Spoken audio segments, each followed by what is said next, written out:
All right, so let's bring in Louisiana Republican Senator John Kennedy. He's a member of the House Judiciary Committee, and he's never had a loss for things to say about the issues of the day. So, Senator, let me start off with some sound from ordinary Americans and things that they're concerned with. Let's listen here. Crime out of control in every city in America. The human trafficking is such a horrific thing that is happening in our country right now. Price went up since COVID. Everything went up. Everything changed. If you're a millennial, you're Gen Z, you're hopeless right now. You're feeling cynical. I just didn't feel comfortable leaving my son in a school system where fewer than half of the students can read proficiently. So those are the concerns of Americans, and yet yesterday we saw a handful of Republicans kick the Speaker of the House out of his seat. Is that the right thing to be doing at this time, given what rank-and-file Americans are concerned about? Well, John, I realize that even on a good day, most Americans look at Washington, D.C., and they ask themselves, how did these people make it through the birth canal? And that's on a good day. And I understand that.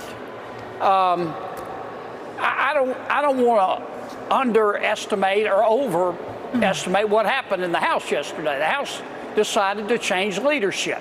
That is its right. This time next week they'll have a new leader. And while we're on the subject, I think it should not go unnoticed that Speaker McCarthy decided to take himself out of the running for the speakership.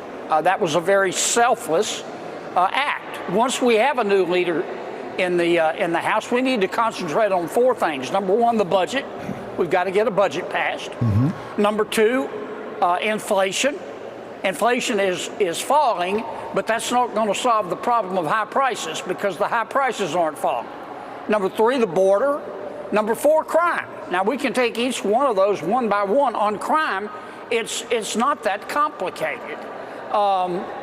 We've got to hire more cops, but we can't because people don't want to be cops anymore because of the demonization.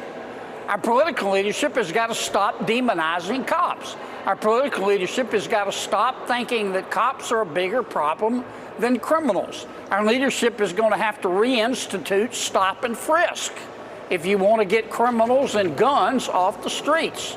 On the border, it's pretty straightforward. We need a Remain in Mexico program.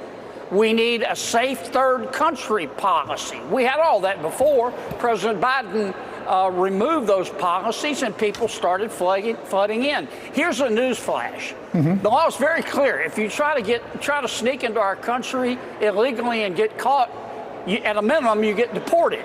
President Biden's not deporting anybody. I mean, we could go through this one by one, but...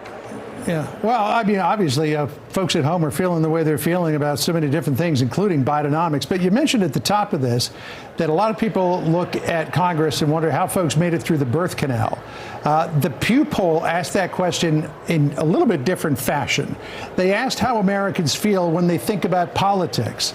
The percentage of time that they are always or often exhausted feeling about it is 65%, angry is 55%, hopeful just 10%, and excited a paltry 4%. Do things have to change the way that you're doing business there on Capitol Hill if you hope to gain back a modicum of trust with the American people? Not specifically speaking about you, but the body in general.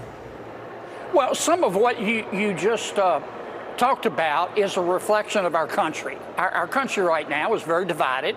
Many people are very angry. I don't think it's any surprise that you're going to have members of Congress divided and to some extent angry.